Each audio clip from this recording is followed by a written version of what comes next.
from the Terrace Theater at the John F. Kennedy Center for the Performing Arts. It's the 22nd annual Samuel J. Heyman Service to America Medals, a celebration of this year's best in public service, presented by the nonpartisan nonprofit Partnership for Public Service. Selected from among hundreds of career federal employees nominated each year, the honorees demonstrate work happening across government to make America safer, healthier, and more prosperous. Now, here's your host, Kate Bolduan. Good evening, everyone, and welcome to the Kennedy Center. It is so special to have the Sammys returning to this beautiful, historic location for a third year in a row. And we have a great show for you this evening. On this day, you may not know, in 1939, Frank Capra's Mr. Smith Goes to Washington was released. In this iconic film that I probably don't need to remind you, a hopeful and idealistic Mr. Smith arrives in Washington, D.C., only to run squarely head-on into the reality and shortcomings of modern-day politics. It is so good to see that those rough and tumble days of partisan gridlock is long past in Washington.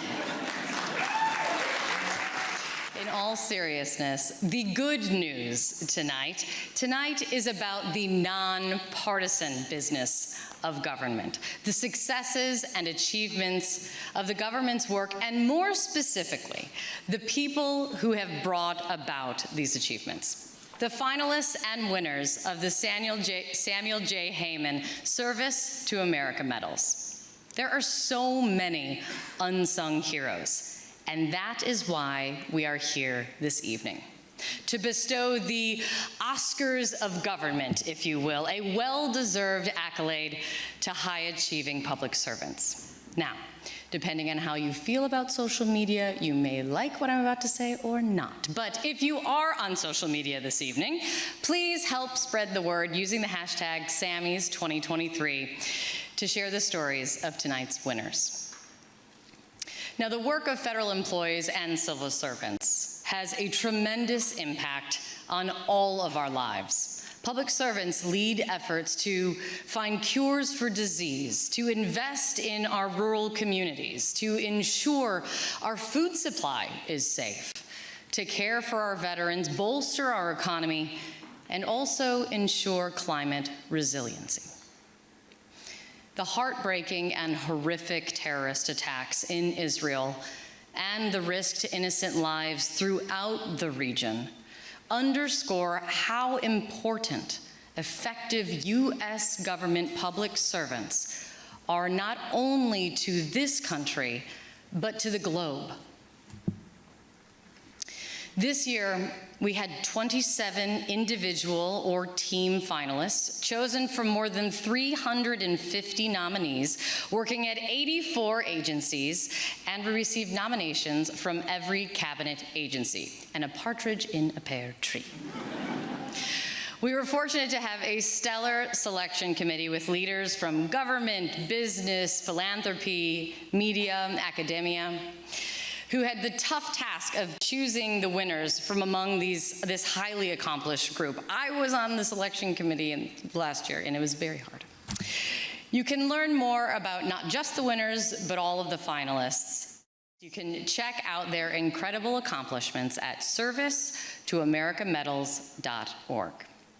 Now, let us see who are here to celebrate this evening. Less Kate talking, more you applauding. Finalists, when I read your name, please stand and remain standing. I know it's awkward, but get used to it, friends.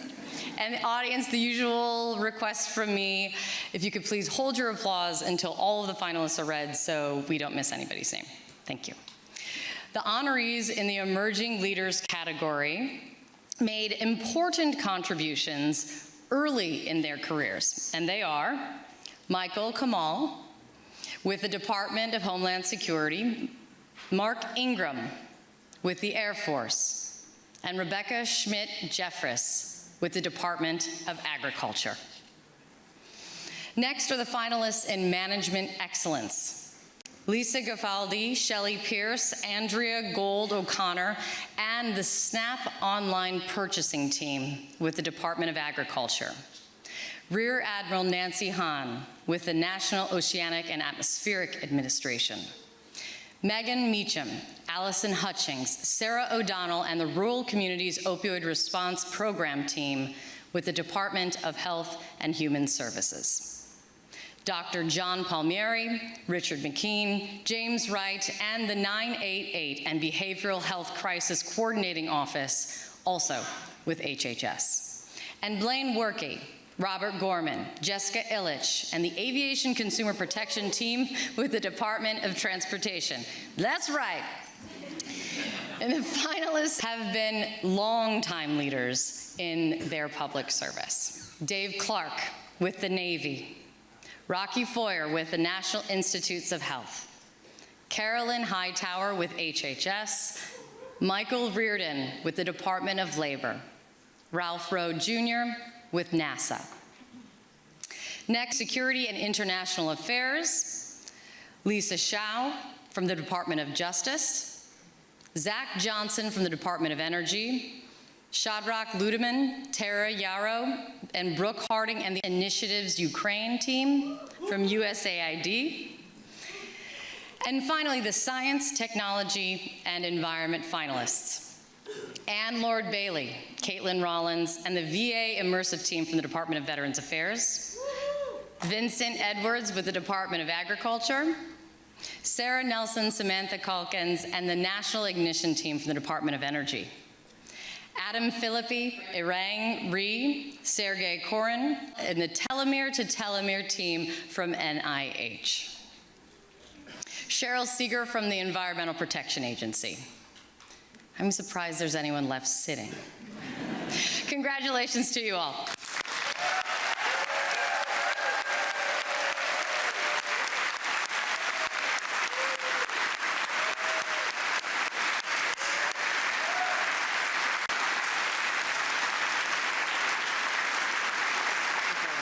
To present tonight's winner in the Emerging Leaders category, please welcome White House Chief of Staff, Jeff Zients.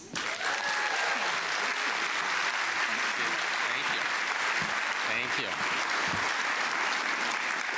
Good evening, everyone. It's certainly a huge honor and thrill to be here. President Biden often says he's never been more optimistic about the future of our country, in large part because of the talent and courage of young Americans. I could not agree more.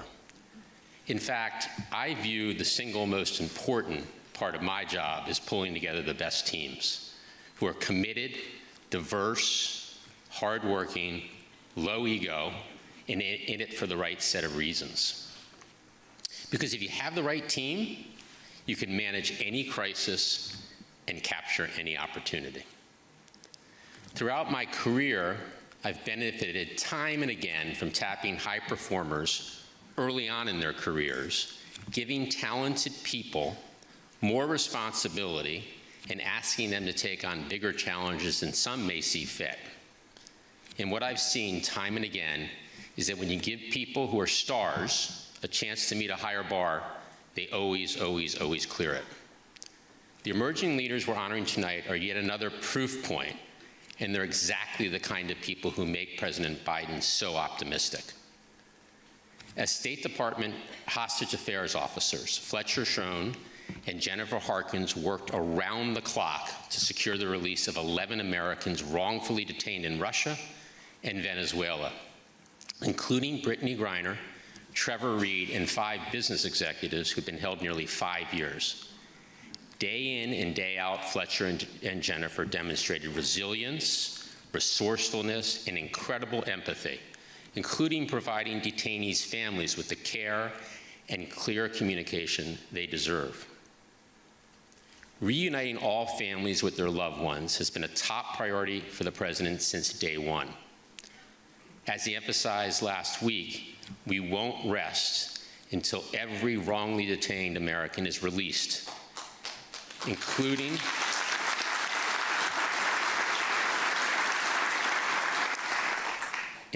those taken hostage by Hamas during its brutal terrorist assault against Israel. Together with our allies and partners, we'll continue to bring all resources to bear. We will not tolerate those who seek to use our citizens as bargaining chips. And like Fletcher and Jennifer, we'll continue to work around the clock to keep American citizens safe. Fletcher and Jennifer, you each reflect the best of who we are as a nation. Thank you, and keep it up.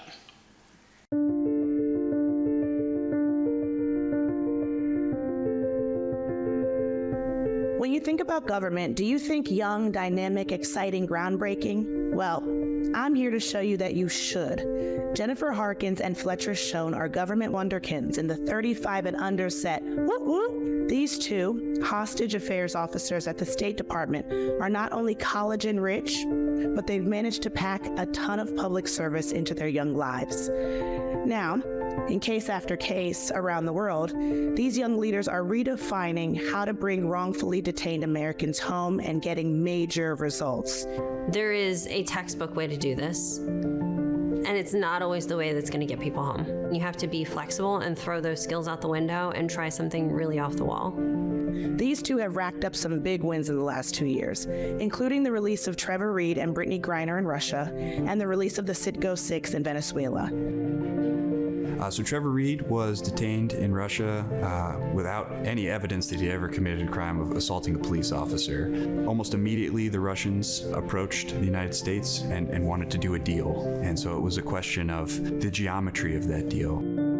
Brittany Griner was detained at the airport in Moscow. When she arrived, they found vape cartridges in her bag. So after about a month or two, the U.S. government decided that she was being used as a political bargaining chip. Between April of 2022, when we got Trevor Reed, to December of 2022, when we got Brittany Griner, we had the entire thing laid out to the point where it was absolutely seamless. They were 6 Citgo executives that were living in the United States, working in the United States, that got called back to Venezuela in 2017 for business meetings. The day before they were supposed to leave, they had security services come into the boardroom that they were meeting in and kind of call out their names and demanded that they go with them, and they detained them. The president agreed to commute the sentences of the nephews of President Maduro's wife, Celia Flores. They were picked up for narco trafficking. We gave them 2 individuals. They gave us 7 in return. It is the largest American prisoner release since 1979. The lead up to a deal like this happening requires, the biggest wheels in the U.S. government turning. And I think that took a different kind of work than our office had done in the past. And once you've done all this, at this age, where do you go from here? 2 things are clear. They know their work is never done, and this isn't the last we'll be hearing from them. When everything works out, I don't think I've ever experienced anything like it. But there is still, those who are left behind, the Paul Whelans, the Avon Hernandezes and Gerald Kenmores of the world. We definitely cannot forget them, and it's always tough coming back without somebody, because there's always somebody else that still needs us. Securing the freedom of U.S. nationals who are unjustly detained abroad is one of my highest priorities.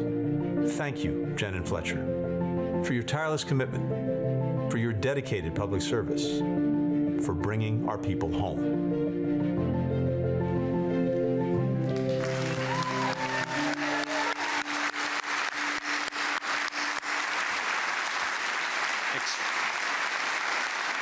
Extraordinary, truly extraordinary. Now please join us in honoring this year's Emerging Leaders Award winners, Fletcher Schoen and Jennifer Harkins.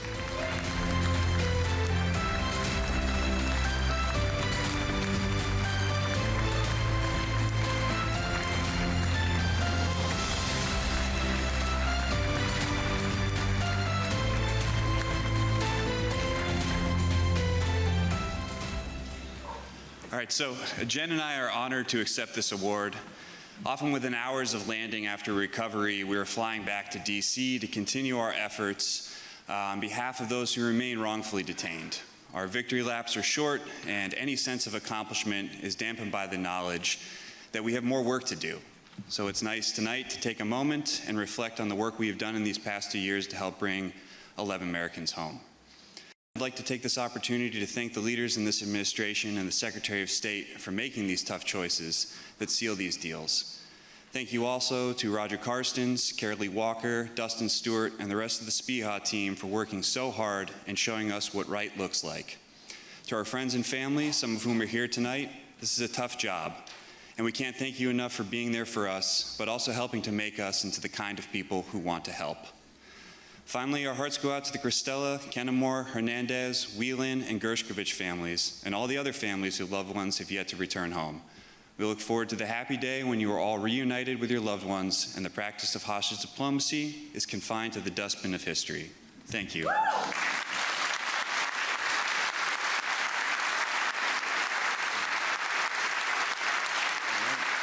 The next award is the Paul A. Volcker Career Achievement Medal, made possible by the generous support of Ray and Barbara Dahlia. Paul Volcker's storied career in public service included 30 years in government, and he had a tremendous influence over U.S. economic policy.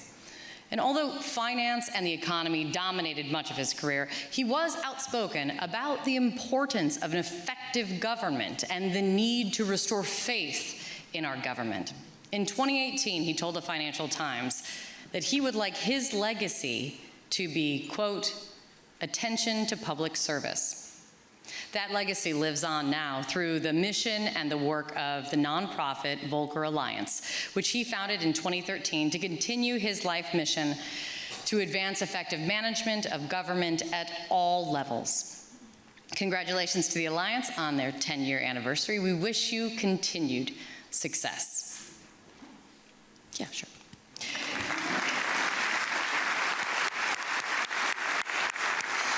To introduce the Paul A. Volcker Career Achievement Medal winner, please welcome Gene Dodaro, the Comptroller General of the United States and the head of the Government Accountability Office.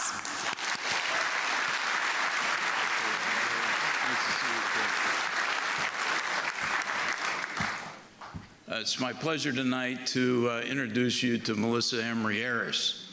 In her 21 years at the Government Accountability Office, Melissa has not only been a crusader against fraud in higher education, she's been transformative in helping countless students access aid to attend college and to manage their student loan debts. Her work pushed the Department of Education to improve a loan forgiveness program for students that was denying almost all the eligible people who applied. Melissa also found that more than 90% of colleges and universities have been underestimating the cost of education in their financial aid offers. As a result, Congress is now considering legislation requiring schools to provide more accurate cost information. She also discovered that college students who didn't live in permanent housing were struggling to verify their status for federal student aid. So these students are automatically verified unless a financial aid administrator has conflicting information. All the work Melissa does is to make government work better for the people it serves. The result has been much needed assistance for millions of people in need.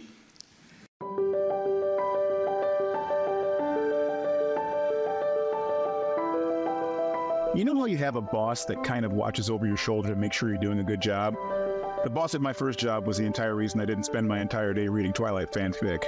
Well, the government also has someone looking over their shoulder, and it's the Government Accountability Office, or the GAO. Among its many tireless champions is Melissa Emery Harris, who is the winner of the 2023 Paul A. Volcker Career Achievement Medal.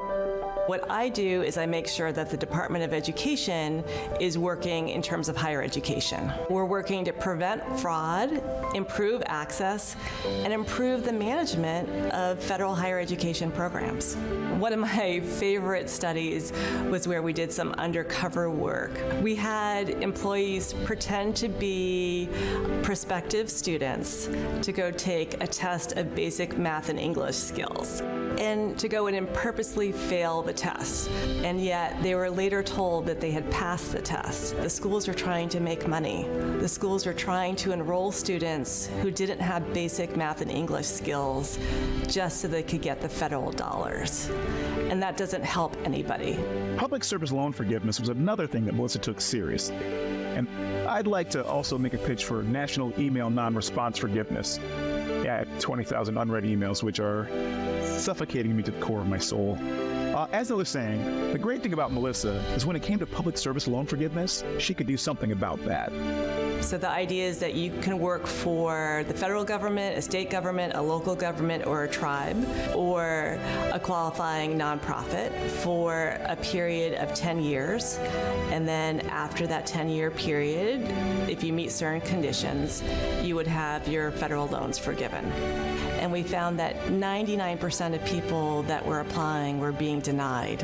It was creating a disincentive for people to go into public service. I think there's a responsibility for the government to do what it promises, and sometimes that doesn't happen. This kind of work really does affect every taxpayer in America, and it's clear that we really need watchdogs. I mean, I can't be the one to do it. I'm so far behind on Grey's Anatomy episodes. I just don't have the time, factually. Over the course of my career, I've saved over $40 billion for the federal government. Yet, what really means the most to me is having had a chance to help the college students that are most vulnerable in our society stay in college and make a difference in their lives. Please join me in recognizing Melissa Emery Aris, this year's Paul A. Volcker Career Achievement Medalist.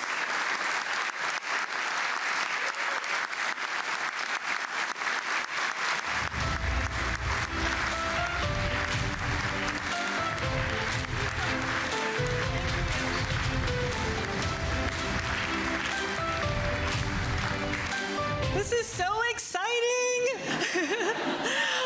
Government is fun. I want to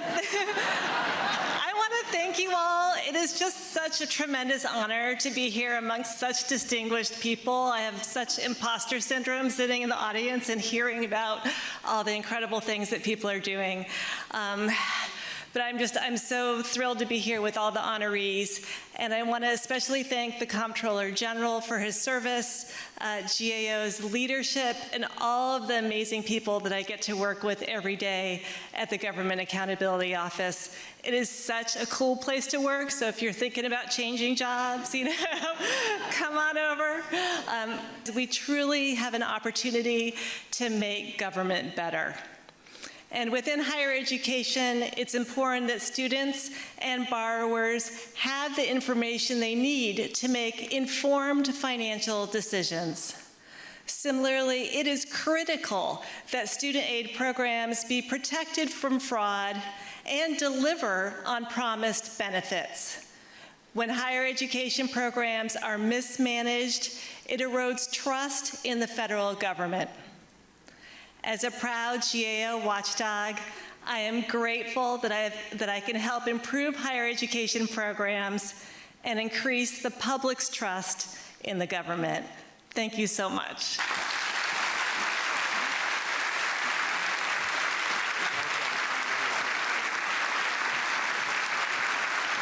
Please welcome the President and CEO of the Partnership for Public Service, Max Steyer.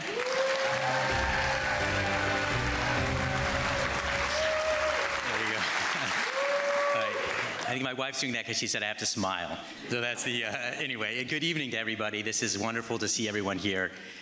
It is the best evening of my entire year, other than obviously our anniversary. But in all seriousness, it's extraordinary to see the accomplishments of so many amazing public servants. We've been doing this program for over 20 years. We've now recognized over 750 amazing public servants. So please do take a look at the stories on the Sammy's website and tell them to everybody else, because we need to get these stories out. So your great work, all of you, all the Sammy's honorees, has made our country a better place, and we are really honored to celebrate your achievements. So thank you so much. Big round of applause to all of you.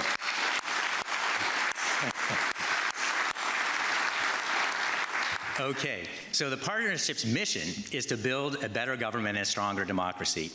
In addition to recognizing civil servants, which we're doing this evening, we also pursue our mission by assisting government to hire and retain top talent.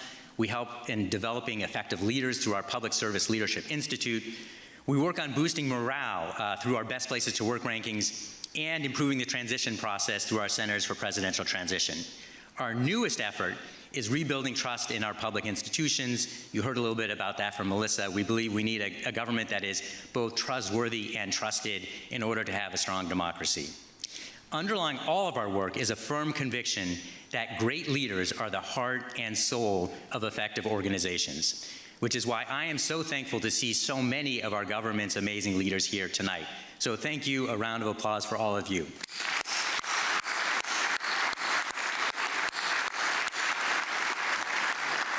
So you have an overwhelming task in addressing the myriad challenges that we face as a nation, and it certainly doesn't help that we have in front of us yet again a risk of a government shutdown a month from today. With your indulgence, I would like to take 1 minute to highlight an important aspect of your roles as stewards of the long-term health of our government and the civil servants that you work alongside.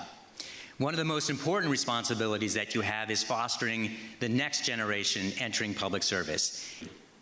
We need to ensure that effective government can continue long into the future by valuing and hiring young, diverse talent and cultivating an environment that makes them want to stay. Unfortunately, all the dysfunction in our political process in Washington is making that much more difficult to attract and retain a new generation into public service, and giving the public at large more reasons to be skeptical about the value of government. Tonight, however, we're pushing back on that narrative by highlighting a very different story represented by the awesome Sammy's honorees here this evening. You are the embodiment of the best of government and the best our country has to offer. As Kate mentioned earlier, civil servants work in so many important areas to protect our health and safety. We shouldn't ever have to disrupt those vital activities due to political gamesmanship. And we'll keep supporting our government through our work, and that would not be possible without the incredible support of so many of you here, including front and center our co-founders, the late Samuel J. Heyman, for whom these awards are named, and his wife Ronnie. Sam's legacy continues with Ronnie's important and generous ongoing support, and that of the Heyman family, especially Jennifer Heyman Millstone and her husband David, who are here with us this evening. Jennifer also serves on our board.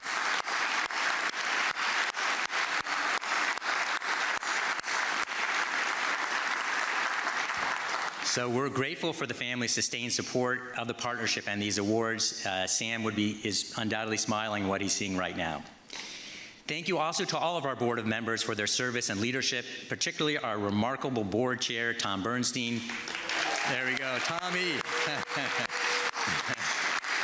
That makes me smile. And I also want to highlight the contributions of Joel Fleischman, our longest standing board member, who introduced me to Sam 2 decades ago when the partnership was just an idea, and who is responsible for getting so many of you involved with our work. And you'll find a tribute to Joel that does not do him justice, really, in your program. So big round of applause to Joel Fleischman. He can't be here this evening, but we're very hopeful that this will be broadcast, so he'll get to see it from North Carolina at some point. So our sponsors also help make this program possible, and I want to thank all of them, and particularly our national sponsors, beginning with Bloomberg Philanthropies, right up here, Carina Endowment Fund, Sharon Marcel and Tom Monahan, Jennifer and David Millstone, the Rockefeller Foundation, Standard Industries, and Patty and George Welty. Sponsors are Tom and Andy Bernstein, Chevron, Conant Leadership, Google, Lockheed Martin, Microsoft, and SAIC. And thank you to all of our many platinum, gold, and silver sponsors whom you can find listed in your program. Please visit our website to learn more about how you too can support the mission of the Partnership for Public Service. I also want to thank to all of our distinguished guests from this administration. As I mentioned earlier, we have an exceptional group of leaders here this evening, and I've only been allotted enough time to mention a few who are not otherwise on stage, beginning with Kiran Ahuja, the director of OPM, who does the vital work of overseeing the federal workforce, and Evan Ryan, the assistant to the president and the White House cabinet secretary, the primary liaison between the president and the cabinet agencies. Welcome Director Jason Miller, who leads government-wide management initiatives, and OMB Deputy Director Nani Colaretti, who supports investments and implementation of the president's agenda. We also have several members of Congress, which is a vital steward of the executive branch. Thank you, Senator Bennett, Representatives Edwards, Kim, Stanton, and Torres. And finally, I don't often get the opportunity to recognize great leaders from other countries, and it is a real honor to have with us Ukraine's ambassador to the United States, Oksana Markarova. Big round of applause.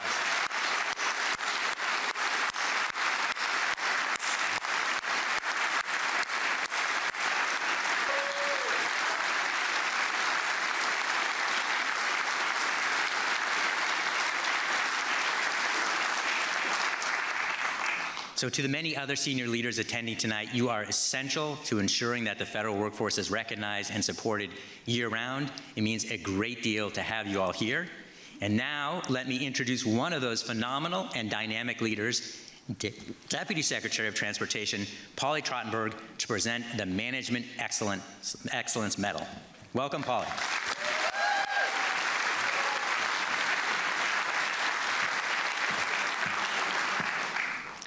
In 2021, President Biden signed the Bipartisan Infrastructure Law bill, a once-in-a-generation $1.2 trillion investment in our nation's transportation system: roads, bridges, rails, transit, ports, pipelines, and airports.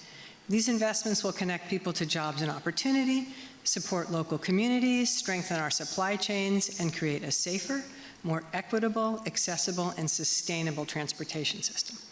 But implementing this complex legislation, which created over 50 new programs at US DOT alone, required transformational change. Paul Nissenbaum, Gloria Shepard, Maria Lefevre, and the entire bill implementation team led US DOT's efforts. Their work is already bearing fruit. DOT has announced thousands of new projects all across the country: bridges to move people and goods, a national electric vehicle charging network, and roadways and railroad crossing redesigned to save lives.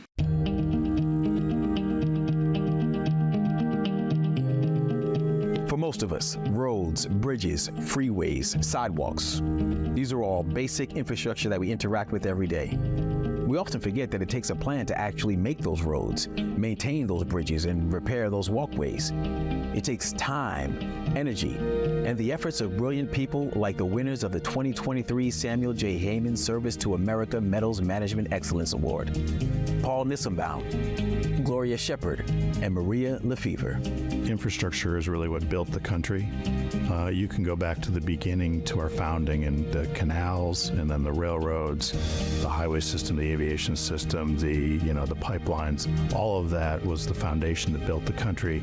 All the different modes of transportation so people can access good jobs, good health centers, good food sources. The job is already hard, but their challenge only intensified with the passage of the Infrastructure Investment and Jobs Act, a $1 trillion investment in infrastructure designed to renew the country's aging transportation system. They had to figure out how this $1 trillion would be divvied up. We built the infrastructure under Eisenhower. We've never had anything this big since then. It's wonderful, it's amazing, it's daunting, it is historical. It's transformationally historical. The scale is massive. And what's so incredible about this responsibility is that the stakes are so high. You can't phone it in when you're repairing a bridge. Literal lives are at stake. We have bridges and tunnels, for example, on the Northeast Corridor rail system that are over 100 years old. A tunnel that was built right after the Civil War that is still operating. It's holding together, but it's got to be rebuilt. There's a lot of money getting put into these programs, and folks want to see some results and they want to see action. There's no room for failure. We don't believe in failure. So let's say a local community or tribal community receives a discretionary grant and they build a little small bridge, but that has just saved someone 45 minutes from driving a different way to drop off their child to daycare or go to the grocery store. Those are the types of impacts that we're trying to make, is making the day-to-day lives easier while we maintain safety at the #1 and highest priority.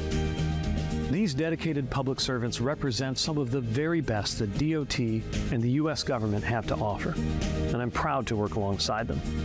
So congratulations to the Bipartisan Infrastructure Law Implementation Team for winning the 2023 Samuel J. Heyman Service to America Medals Management Excellence Award.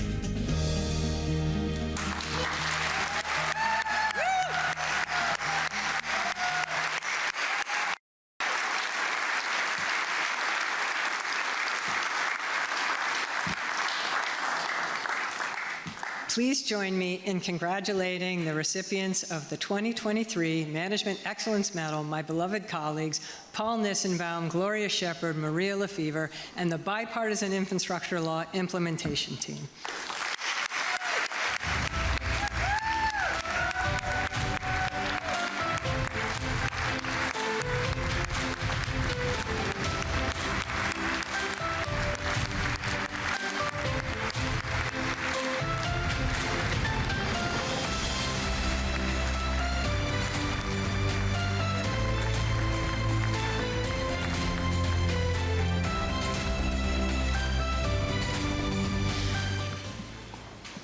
All right, well, so my two colleagues here decided to give me the short straw, which, considering that I have lost my voice, I'm not too thrilled about, but thank you guys, and thanks everyone. Madam Deputy Secretary, thank you for those wonderful remarks about the entire DOT Bipartisan Infrastructure Implementation Team. We are honored and humbled to be here with our fellow nominees who are doing such vital work on behalf of the American people. I'm particularly proud to be standing here today with two exceptional colleagues and good friends, Gloria Shepard of the Federal Highway Administration and Maria Lefevre with the Office of the Secretary. The bipartisan infrastructure law is a once-in-a-generation investment which has turned years of infrastructure weeks into actual investments for American communities. We would not be here today without the inspiring leadership of Secretary Buttigieg, Deputy Secretary Trottenberg, and Undersecretary Monier. And really the entire DOT leadership team has had our backs, supporting the career staff every step of the way. We're truly grateful for the trust that you have put in us. We want to thank the Partnership for Public Service, not only for the work you do for government employees across the country, but for the invaluable strategic support that you provided to the DOT leadership team. We, of course, want to thank our families and friends, too numerous to name, who have supported us through many stressful days and late nights. And finally, we want to thank our DOT colleagues, our families away from home. We humbly accept this award on behalf of all of you. Thank you. Please welcome NASA Associate Administrator Bob Cabana.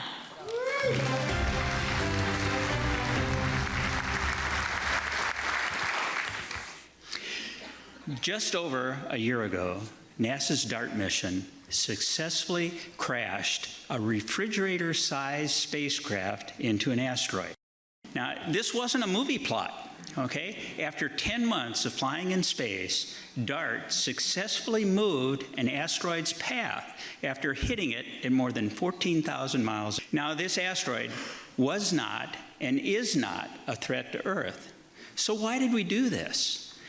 To see if we could deflect a killer asteroid should one ever be discovered. Good news, we can. NASA can.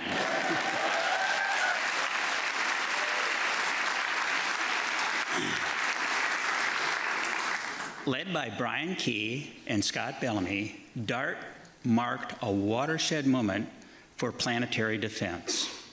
While the asteroid was 7 million miles from Earth, on the ground, Brian kept the mission on track by overseeing, funding, scheduling, and coordination with international and commercial partners. Scott served as the mission manager, ensuring team members were on the right track and had the resources they needed. DART continues to give NASA and our government more insight in how to protect our home planet. Science benefits humanity. Defending our planet unifies us all. Thanks to Scott, Brian, and the DART team, NASA will be ready for whatever the universe throws at us.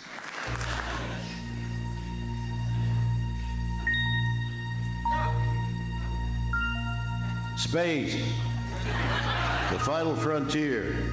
And unless you're an evil asteroid hell-bent on destroying Earth, in which case Earth is your final frontier, and you've been a real schmuck towards Earth. Brian Key and Scott Bellamy added up the mission for one of the wildest achievements in NASA history.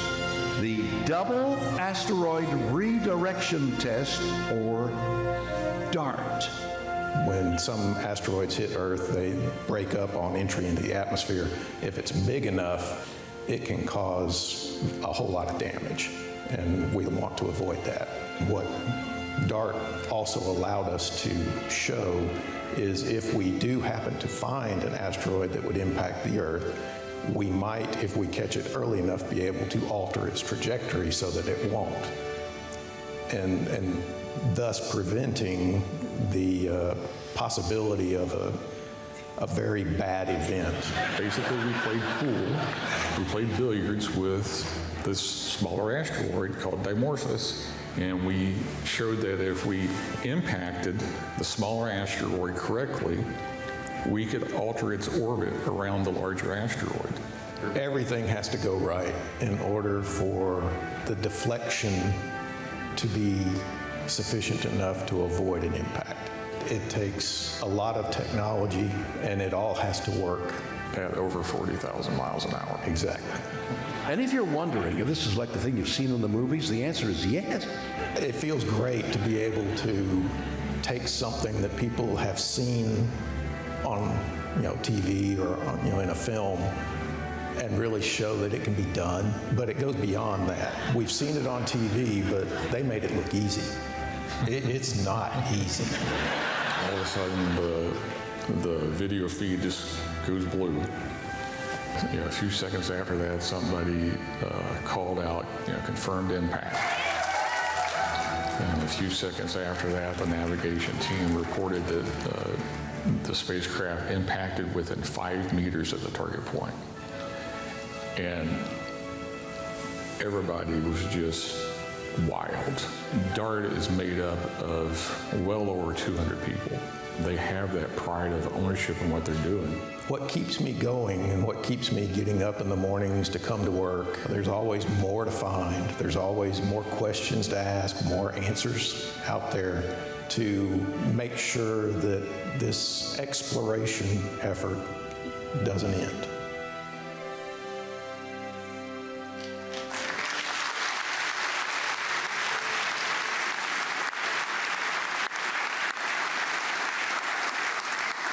Ladies and gentlemen, please join me in honoring Brian Key and Scott Bellamy, the 2023 Science, Technology, and Environmental Medal winners.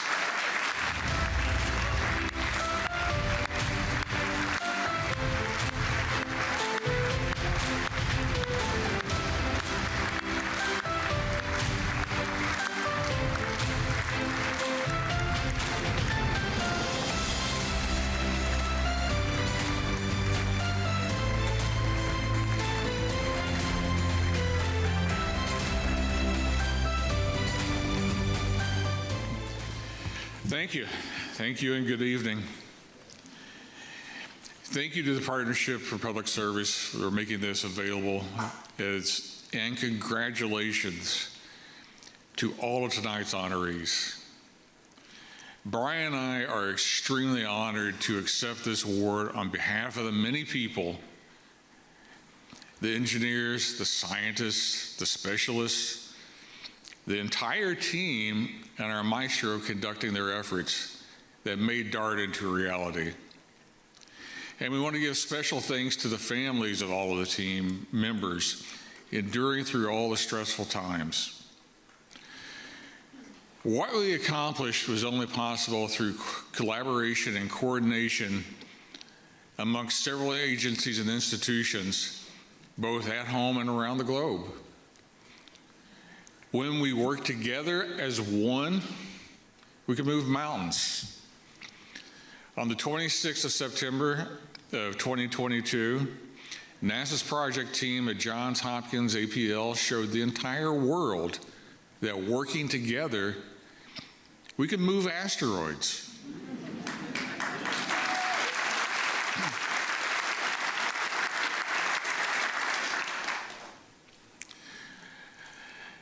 I hope that this may be an inspiration, a stepping stone for future visionaries to accomplish great deeds. I don't even have the words to describe the jubilation in the control room when we heard confirmation of DART's successful impact with the asteroid Dimorphos. It went from nerve-wracking suspense and transforming instantaneously to unbelievable exhilaration. Time itself seemed suspended as people's minds raced to work through the process of comprehension and then bewilderment to outright expression of joy. Brian and I are beyond proud to be part of this team and overjoyed to see them honored here tonight through this award. It is an honor to stand here with tonight's other awardees, to join the ranks of those that have previously received this award, as we aim humbly to serve all humanity with our endeavors. Thank you again.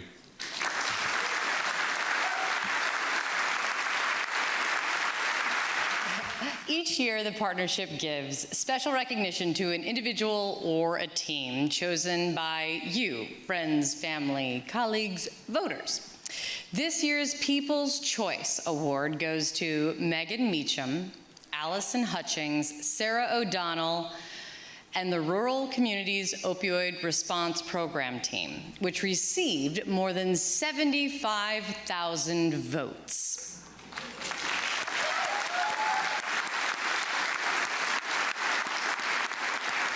Opioid use is one of the greatest public health crises of our time. So many rural communities across the country are facing a staggering, truly staggering epidemic of opioid use. And these are communities that are often already having high rates of poverty, unemployment, and limited access to health care.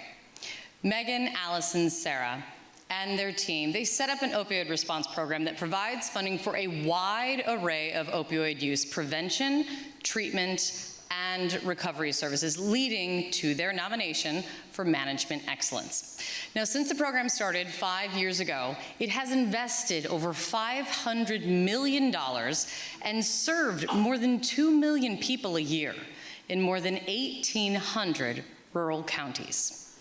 And also, hundreds of thousands of people have been trained to better respond to this crisis. So please join me in congratulating Megan Meacham, Allison Hutchings, Sarah O'Donnell, and the Rural Communities Opioid Response Program Team for their important work and for winning this year's People's Choice Award.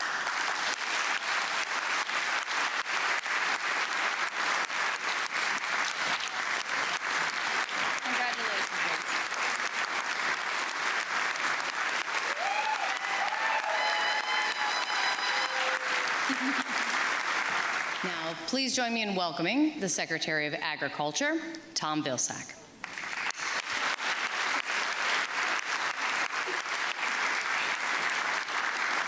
It's certainly an honor to be here tonight among so many dedicated public servants and their family, among business leaders who understand the significance and importance of public service, and the supporters and the members of the Partnership for Public Service that helped to create this event, and to recognize the best of the best. You've heard some amazing stories today of public servants who have dedicated their life to making life better for all of us.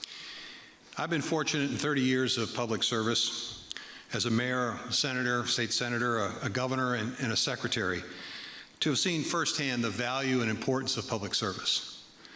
When I think of public servants, I think of those who went off to war to defend our freedoms. I think of those who have gone into a burning forest or a burning building to save our natural treasures or our family treasures. I think of those public servants who work every single day to help people find a home, a decent meal, access to health care or a job, the opportunity to live in a safe and caring community.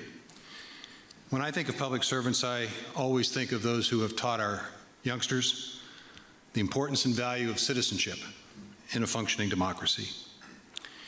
You know, public service is a tough business. It requires a special class of person to do it, and as importantly, to stick with it. When I think of public service, I think of Teddy Roosevelt's quote about the critic that doesn't count. But the credit belongs to those who spend their life in a worthy cause. At their core, public servants are the preservers, the defenders and promoters of our democracy. They deserve credit, not criticism. This is a night of celebration to acknowledge the best of the best. It's a night to as well acknowledge a champion for public service. You know, as I reflected on our awardee tonight, it occurred to me that Teddy Roosevelt was half right and half wrong. He essentially said that it's not the critic who counts, and in most cases, he's right. But when we talk about journalists and people who work in the press, who from time to time do provide appropriate criticism, well, I think he was half wrong. They are just as much defenders, promoters, and preservers of our democracy. One such champion for public service, and I believe a fierce defender of our democracy, is the individual we're acknowledging tonight, Judy Woodruff. I think we all know Judy, who has covered politics and policy in a distinguished career with NBC, CNN, and PBS. You may be aware of the fact that she is a multiple award winner, receiving numerous honorary degrees, as well as awards for her journalism excellence, awards named after such greats as Gwen Ifill and Walter Cronkite. Most recently, she's been embarked on a very significant and important project for our democracy, a project in which she is having conversations with people across this great country, a conversation called America at the Crossroads, a series to examine the many divisive, fracturing activities that are occurring in our country today. It is a conversation that is going to do a service to our great democracy. That alone is sufficient to acknowledge and for her to receive the 2023 Spirit of Service Award. But I think there's something as well that suggests that she's certainly entitled to this award. Because you see, she's no stranger to the Sammys. She's the only person in the history of the Sammys to have emceed this event not once, but twice. So it's my pleasure to welcome to the stage Sally Busby, who will be the moderator, who is the executive editor of the Washington Post, who will moderate a discussion which I suspect will be engaging, enlightening, and entertaining for a fireside chat with this year's 2023 Spirit of Service awardee, PBS senior correspondent and champion of public service and of America's democracy, Judy Woodruff.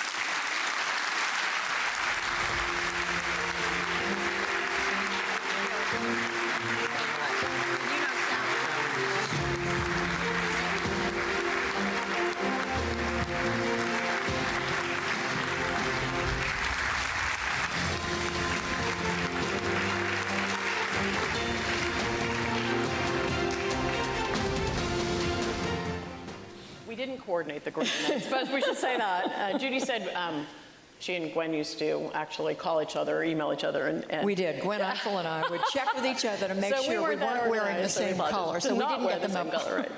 Right. So Judy, congratulations. Thank You're you. being honored tonight. I'm incredibly honored by this. I mean, to be recognized along with these other amazing public servants is just an extraordinary honor. I'm just in awe of what everybody being recognized tonight has done and is doing.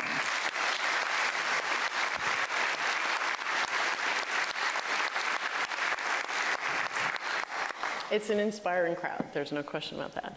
So this honor actually honors someone who's not in the federal workforce, someone who is being honored for public service, but not in the federal workforce. Can you talk to us just a little bit about what that means for you in terms of journalism? What does this award mean? What does public service mean to you? Well, as I say, I'm just so humbled to be recognized along with these individuals who've done extraordinary things for our country, for the American people. It was touched on by, I think, by Secretary Vilsack, that what we in journalism do is, in our way, a different kind of public service. We are working every day to try to inform the American people so that they can make the best decisions about what they should do as citizens, how to vote, what do they think about issues. That goes back to the very founding of our country and the First Amendment, freedom of the press. I think all of us in journalism, and you and I were just talking about this, Sally, we're going through a tumultuous time in our industry over the last many years with technological changes, the business model changes, all the rest of it. So a lot of turmoil, a lot of tumult, but at the same time, we know that what we do matters. The American people are always going to need information in order to be the citizens, the best citizens they can be. And I've always felt it was an incredible privilege for me to be part of being part of that sharing of information. And so I know it's what drives me, it's what drives you, and it drives so many journalists that we've worked with over the years, for going back decades. In my case, decades. Yes. But we're in such a period of partisanship and of polarization and of misinformation across so many platforms. How do you think that affects journalism, obviously, but how does it actually affect public service in sort of that broader sense in terms of credibility of institutions, trust in institutions? How do you see that? I think it's troubling. We are in a tough moment right now because all the public opinion polls show that the American people have less trust in the big institutions, less trust in journalism, as you say, Sally, less trust in our government, particularly in the federal government. And so it makes it that much harder for all of us in that every move we make is being judged by the American people. And in the case of folks who work in government, they're being judged often by the media as well. And we in the media are frankly being judged for whether our work is accurate and whether it's credible and whether it can be trusted. But I've never felt more than I do today how important it is that we get what we write, what we report, right, that we get it accurate, that we try to reflect as many different sides as possible. Yes, there's a space certainly for opinion and for analysis. That's always going to be there, but we have to do the best job we can right now of reporting the facts, and I think our credibility hinges on that. And I think it makes it that much harder for people who work in government because they know, they've seen the same public opinion polls, they hear what the public is saying. And so, but what we see in tonight's honorees is that they're not only absorbing that, they're taking that on board, but then they're working ever harder to do the best job they can for the American people. So it's, in a way, I think we can take it as inspiration to keep doing the work that we do and try our best to get it right. And to do the most that we can do for the American people who we're serving. So you, over the course of your career, obviously reported on, I assume, some of even like the winners of tonight, on the agencies that are represented here. I think one of the things that people are always confused about is how journalists pick what they report on. How do you find, what are the stories, if you're reporting on federal government or if you're reporting on federal government's impact on people, how did you pick those stories? How did you figure out what was compelling that your audience, that the citizens of the country wanted to know about? Well, the easy formula, the easy way to answer that would be to say, well, we go for the stories that we think affect the most people, because the more people that are affected, tonight we're talking about college loans, we're talking about transportation, infrastructure. These are things that matter to millions and millions of Americans. And so that's a natural. Sometimes, as you know, Sally, there are going to be stories that maybe not as many people know about, but that are just as impactful. Maybe it's about it's the WIC program. It's mothers and children. Maybe it does have something to do with infrastructure in our country. Right now, a lot of us are covering what's going on Capitol Hill with the difficulty in picking a new Speaker of the House, the fight over keeping the government funded, what's going to happen at the next vote. That affects the American people. So we're making these judgment calls every day. We don't have room in every news program and every edition of the Washington Post to cover everything that's happening. But we have to think, it does become a judgment call. And it's the accumulative judgment of people who've been doing it for a long time. In my case, 53 years. You've been doing it how long? Pretty long. Pretty long. So it's the accumulative judgment of those of us who work in the field and who put our heads together and hope that we're making the right decision. But that's based on a lot of reporting. It's based on talking to people who are involved. It's based on talking to the American people, which is something that I feel privileged to be doing right now, which is getting out around the country, talking to as many Americans as I can. And I will do this till the end of next year, trying to understand why we are so divided as a country. In all my years of covering politics, I've never seen the American people. And the polls back it up, the academic studies back it up. There's something different about today, and we're trying to understand why, and there's just a whole lot of effort right now going into trying to understand if there are ways to bring people together. Will you talk about that with us just a little bit more? Because it's been about a year since you left the anchor job, and you have been out in the country working on this project and talking to people about divisions. And I just came back this morning, in fact, from Southwest Florida, where they are still having a massive argument over COVID and over the vaccine and what is the right treatment and what isn't the right treatment, and trusting the government or not trusting the government. I interviewed a gentleman yesterday who said that the government has, quote, lied to him and lied to Americans. He's one person, but he is someone who is part of a group of individuals in that part of the country who have very, very strong views.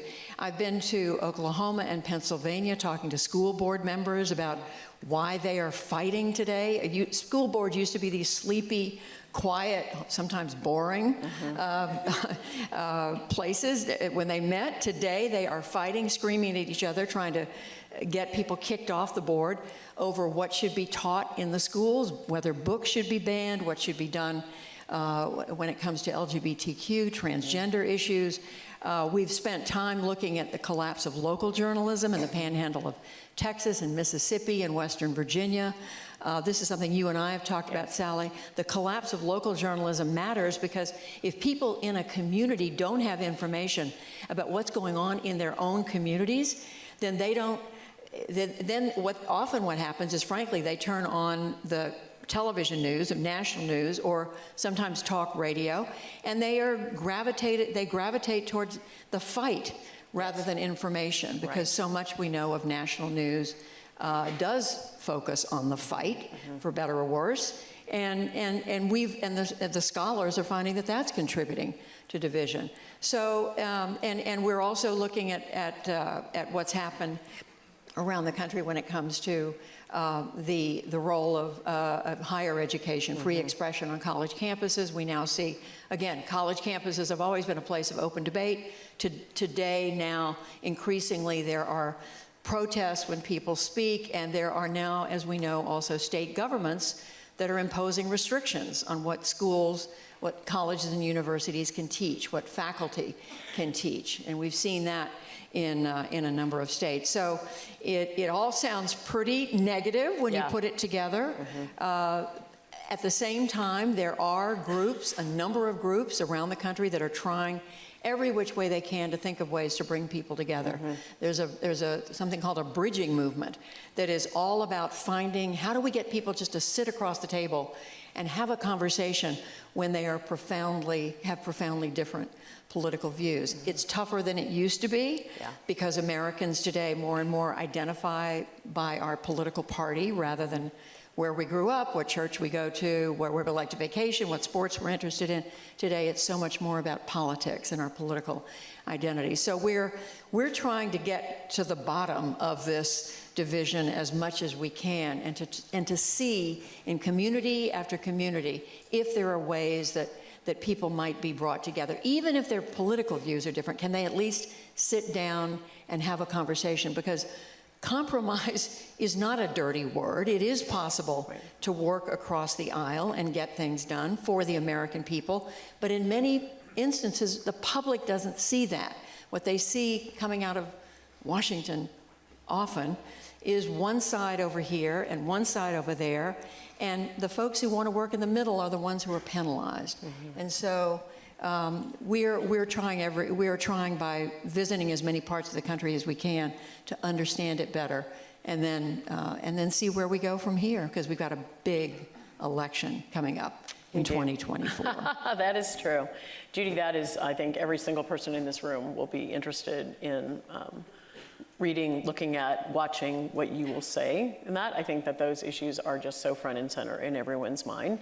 Everyone is struggling with how to deal with this, and it's really just deeply understanding what is actually happening that is probably the only sort of way to figure it out, right? Figure out the future. So well, I hadn't been a reporter on the road for a few years, and I'm actually having a lot of fun in airports and train stations and everything else. That's lots of fun. It's a great privilege to be able to do this, and I'm incredibly honored. A true inspiration, I think, a trailblazer for women in journalism. I think an inspiration in terms of thinking about our country and thinking about public service.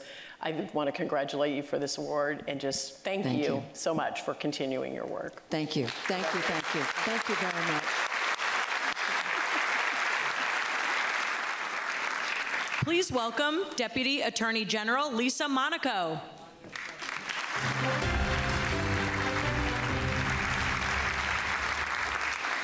Good evening. This year's Safety, Security, and International Affairs Medal honors the men and women of the FBI and the Justice Department for their work on Operation Trojan Shield. Joshua Meller, Nicholas Chevron, Stephanie Stevens, and the entire Operation Trojan Shield team orchestrated a deception to snag drug traffickers and members of organized crime syndicates around the globe. When criminals texted one another about drug deals, money laundering, and other crimes on what they thought were safely encrypted devices, what they didn't know was that the FBI and the U.S. Attorney's Office for the Southern District of California, along with their foreign partners, were monitoring them. The result was a hugely successful operation that led to 1,000 arrests, the destruction of 50 drug labs, and the seizure of vast quantities of cocaine, methamphetamine, and heroin, along with millions of dollars in cash and cryptocurrency. Nicholas and Stephanie helped develop the concept for the operation and created and managed the method of distributing the devices used by the criminals. Josh oversaw the operation and coordinated with prosecutors in Europe and in Australia. I'll let Darcy Carden tell you a little bit more.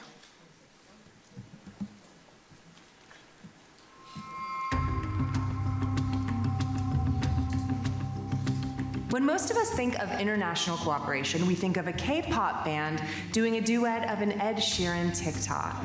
But the FBI and the Department of Justice have an entirely different and a lot less dance-oriented view.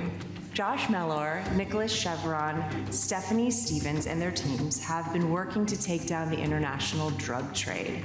And because of the, let's say, unfriendly nature of the drug trade, you'll only be hearing Stephanie and Nicholas's voices. But one thing you're about to learn, these criminals are really good at being shady and really bad at not talking about it.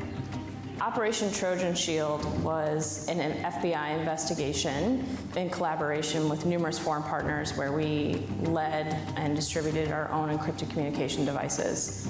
But unlike your cell phone with the cute home screen photo of your golden doodle Puddles from the one time he got into a yogurt cup and had a funny dog beard, these phones tracked criminal communications and sent the data back to the FBI. So there's, your typical commercial encrypted applications, your WhatsApp, your Telegram, but this is far different. You essentially need to be vetted by another criminal to even get one. They look like a phone, but they don't act like a phone. So if you saw one being used by another individual next to you, you may not necessarily know what it is. So there were a total of 27 million messages, text messages, photographs, a lot of selfies. People like to send selfies of themselves, especially selfies with, bricks of cocaine or money or whatnot. There's some, funny messages when they're talking about like, these are super secure, not in the FBI can crack these devices. So, and you're like, if only you knew what was really going on. After everything had been set up, 12,000 phones were being used by over 300 criminal syndicates in over 100 countries. It all boiled down to one day, a global takedown day where tons of criminals would be arrested.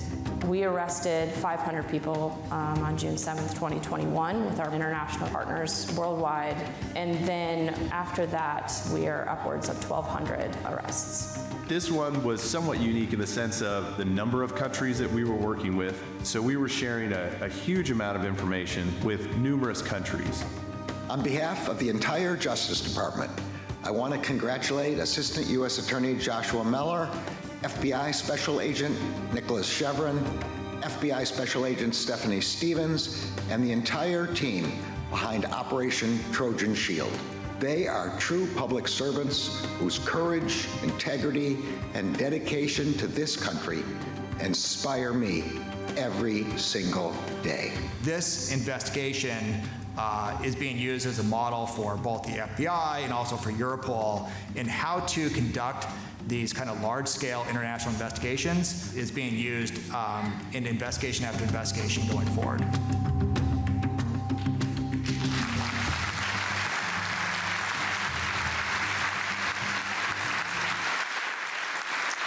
Please join me in honoring Joshua Meller, Nicholas Chevron, and Stephanie Stevens and their team, winners of the 2023 Safety, Security, and International Affairs Medal.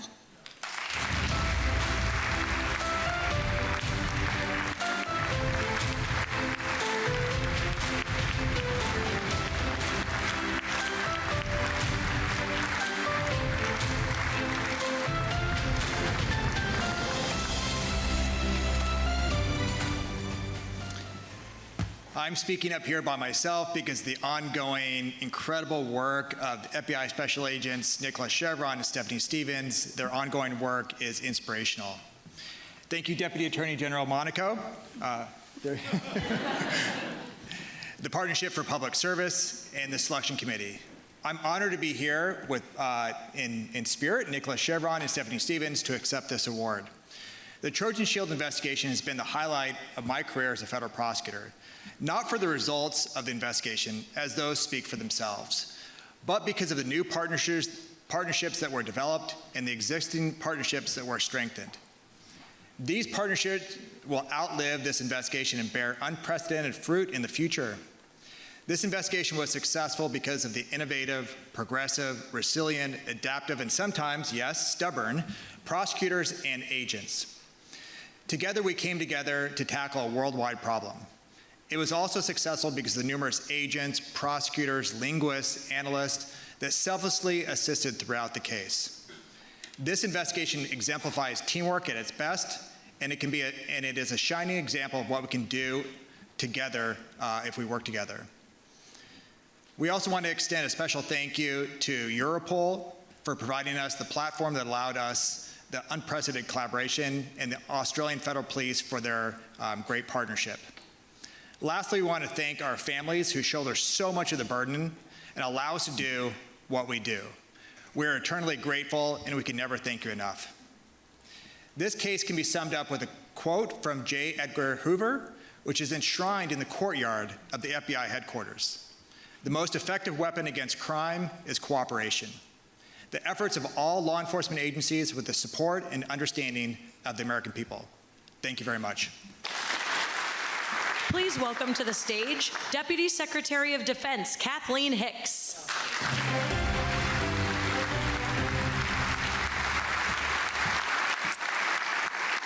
Well, good evening. It's an honor to be here with you to celebrate the spirit of public service. I began my own journey of service as a career federal employee, so I've been fortunate to witness firsthand time and again the incredible dedication and capability of America's talented public servants. And I'm especially honored to be here with some bragging rights for the Department of Defense. It's my privilege to introduce my outstanding colleague, Laura Cooper, as the Federal Employee of the Year.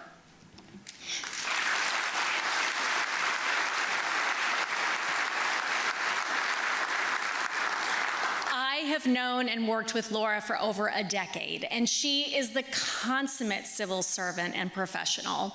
She serves as the Deputy Assistant Secretary of Defense and is the department's top expert on Russia and Ukraine.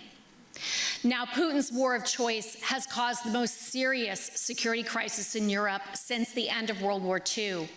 So when Russia launched its cruel and unprovoked invasion of its peaceful neighbor Ukraine on February 24, 2022, we were fortunate to have Deputy Assistant Secretary Cooper at the ready, and I don't think Laura and her team have slept since. When it comes to our national defense and security, it's the courage and commitment of our people that gives us a strategic advantage, and Laura is one of our secret weapons. It's no exaggeration to say that through Laura's leadership and tireless work and that of her team, they have changed the course of history. They scoured our own weapons stocks to find the capabilities that the Ukrainians needed to defend themselves in the first hours of the invasion. And they helped to rally the world, coordinating donations from our allies and partners across the globe.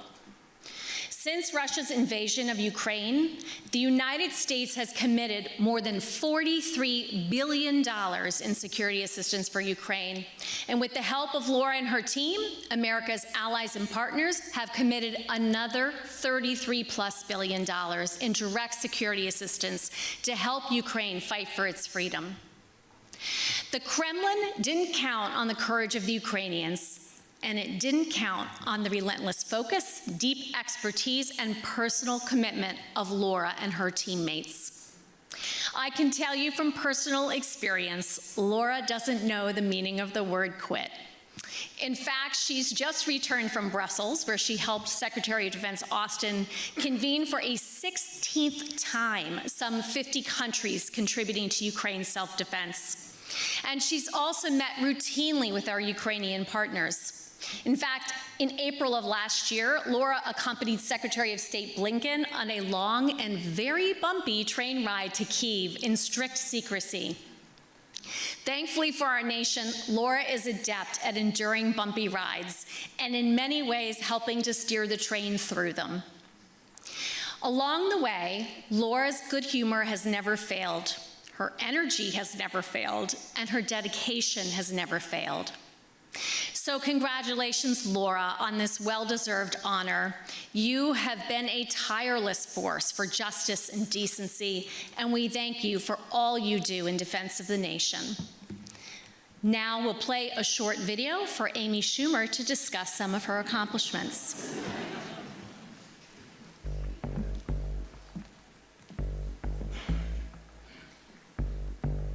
Russia's unprovoked attack on Ukraine sparked fear around the world.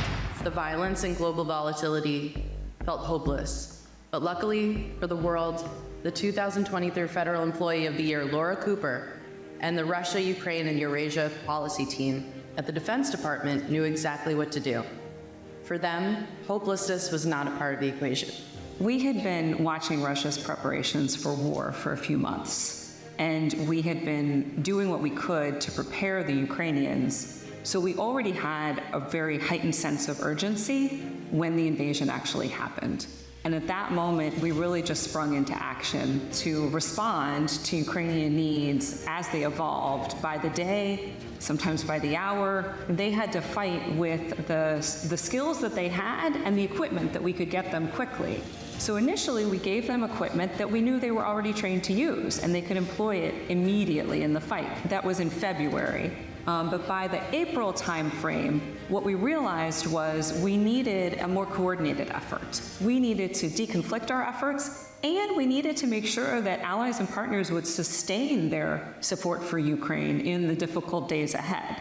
The idea of collaborating at this global scale seemed tough to achieve at first, but the team had near instant success. It was the kind of leadership role that this American team was poised for. We bring together 50 countries at the Minister of Defense level on a monthly basis, and we explain to them what Ukraine needs, and we support them with how they can provide it to Ukraine. I have to say that I never would have imagined that we would be able to move at this pace with this many countries. I've never seen anything like it. Everybody is galvanized by this war. The ministers of defense that show up for these meetings understand very well that if we don't support Ukraine, then Russia will be the bully that will go somewhere else next and try to swallow up some other country. Or some dictator halfway around the world will see what is happening and will, try to intimidate or, take over another country. Here we are so long after the initial invasion, and we can see how effective these international efforts have been. Laura Cooper and her team are buoyed by the continued success. I think about what Putin set out to do in the first place. He set out to take over Ukraine, and he did not succeed. He always thought that NATO was weak, and he thought he could exploit that weakness. Well, NATO is stronger than ever. The Ukrainians are so brave, so determined, so motivated, so creative and innovative that they really are very inspiring. For me personally, the mission itself, the mission of supporting Ukraine in defending itself, it's really not just rewarding, it's a complete honor for me to be able to do this work.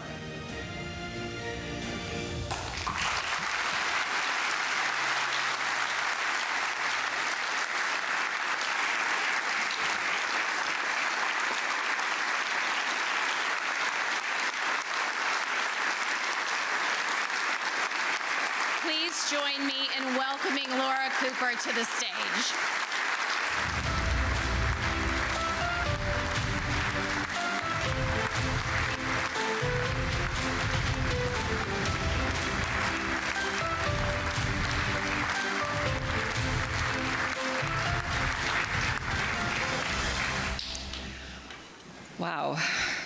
Wow.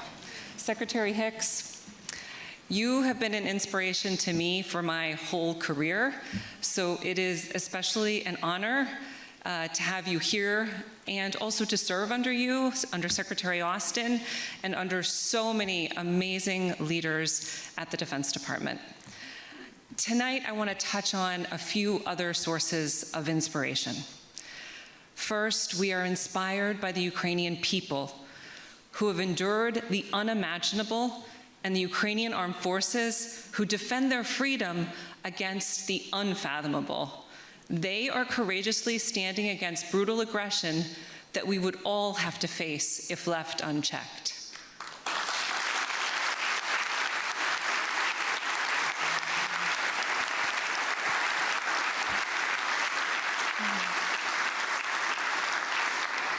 We are also inspired by the U.S. military, who surged to deliver assistance at unprecedented speed and scale.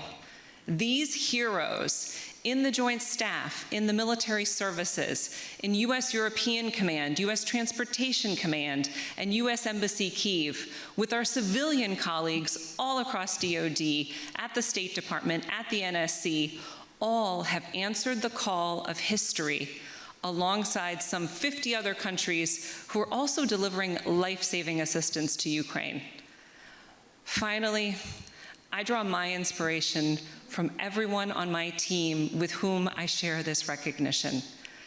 Too many to name, but all brilliant and tireless public servants. To laud just a few of them tonight: TJ Cipoletti, Jason Ham, Monica Batchelor, James Mina, James Reston, and Nate Adler. I'm grateful the Partnership for Public Service gives us a chance to recognize these heroes' incredible service to our country. And finally, I credit all of our families who keep us in the fight day after day. Thank you so much.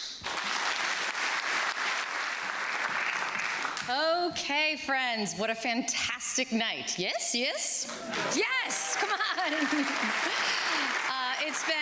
It's been a real honor and a privilege to be able to be up here and lead you all along in the evening and to join you in recognizing the remarkable people doing important, impactful, and really tremendous work. Let's give the finalists and winners one more round of applause, please.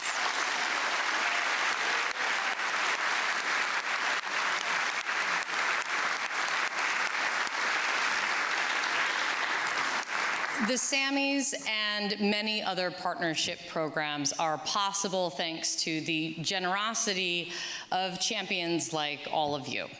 Thank you for your support, your continued support for this critically important organization. And now that you have heard these extraordinary stories, share them with your friends, your families, your coworkers, your bosses, if you're a boss, the people below you. And help us find another group of impressive honorees for next year. Nominations are now open for 2024. Never too early to get started.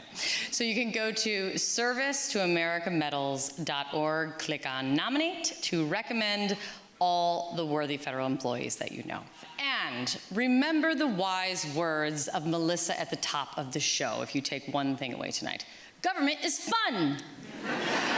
Good night, everyone. We'll see you next year.